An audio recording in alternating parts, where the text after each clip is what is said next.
Okay, everybody, so we have our pattern here, and we also have our fabric, and obviously yours, you don't need to be as intricate as I went with my fabric, but I did want to have some fun with it, and I know these will be very fun.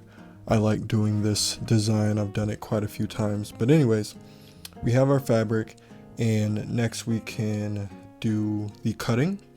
And the main thing with the cutting is, obviously just make sure you don't cut into your pattern. And so if you're using scissors, I would recommend pinning your pattern to the fabric before cutting. If you're using a rotary cutter, I would just suggest to make sure you go slow, because with stretch material, it can sometimes like shift on you a little bit. So I like to just go slow. And yeah, once you cut out your shorts, then we can return to the sewing process. Okay, so we have our two fronts and our two backs here, and at this point in time you would add your pockets. I'm going to be adding a zippered welt pocket, but I'm not gonna show you in this video like how to do it. I'm just gonna cut to me having the pockets done. I will make a completely separate video on how to make those, because I don't think it would be beneficial to do it on this type of material, because it is harder, and I would definitely want to make sure I made like a good welt pocket for you guys. But anyways, I'm going to add my pockets, and then we can come back. You can cut out your elastic.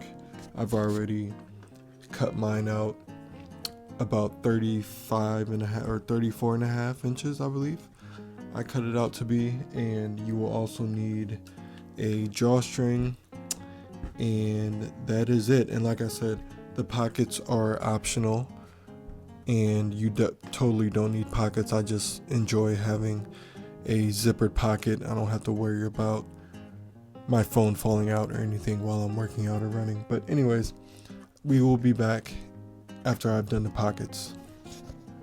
Okay, everybody, so I have my two fronts here, and I've done my pockets. They actually don't look that bad. I actually did a pretty good job.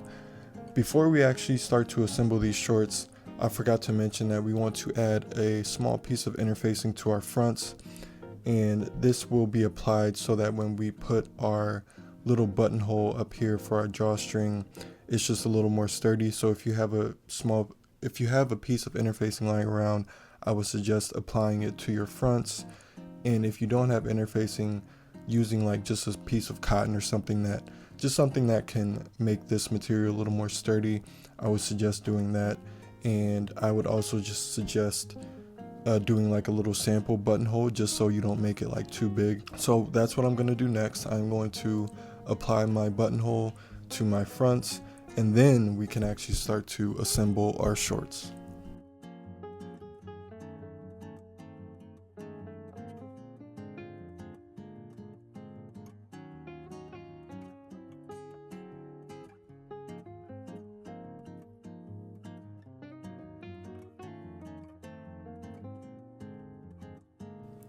Okay, everybody, so we have our buttonholes created for our shorts, and now we can actually start assembling our shorts. And I should mention that I'm going to be using some stretch needles, and I will be using the 7511 size, so the smaller size.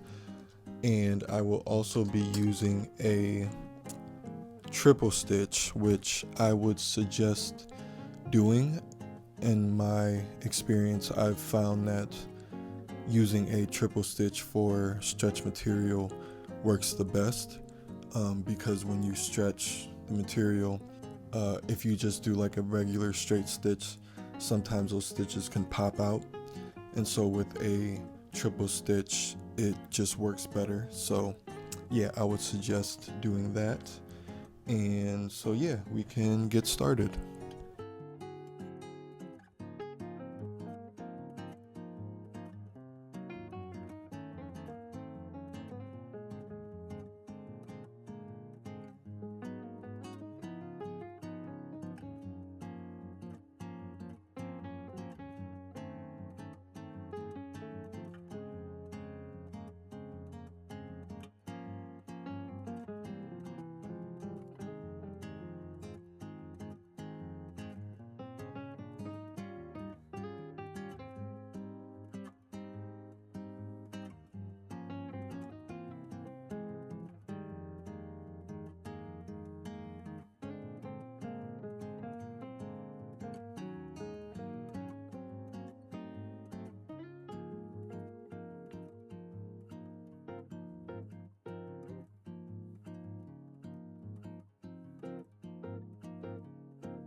Okay, everybody, let's talk shorts. So I really don't even have too much to say about them. I really love the fit. I love how they came out. If I had to redo them, I would maybe play around a bit more with the hip and the length, but overall, I think they fit great. And I love the design. I love the colors. I think I would be very hard to miss in traffic. I think with each new short that I made, I learned something like a little bit more, or I was just able to make them better. And so I would definitely say, when you are starting to sew, you know, not to say that you need to do like you need to make everything like 100 times, but just like understanding that you do just start to make a better garment each time you make it. And so, yeah, if you want to get really good at making a jacket, you need to make a lot of jackets, you know what I mean? And so, yeah, I'm very content with these shorts. I don't think I need to make another pattern. I can run these shorts, as many times as I want now. And now I just have, a good cut of shorts that I can wear all the time. So that's good. And so, yeah, let me know in the comments if they look good, if the cut's good, if you would have did something differently, yeah, or if you were able to learn from this video at all. That'd be great. And if you found something helpful, make sure to like, subscribe, comment, because that helps my channel and helps me grow and helps me find my audience. So yeah, until next time,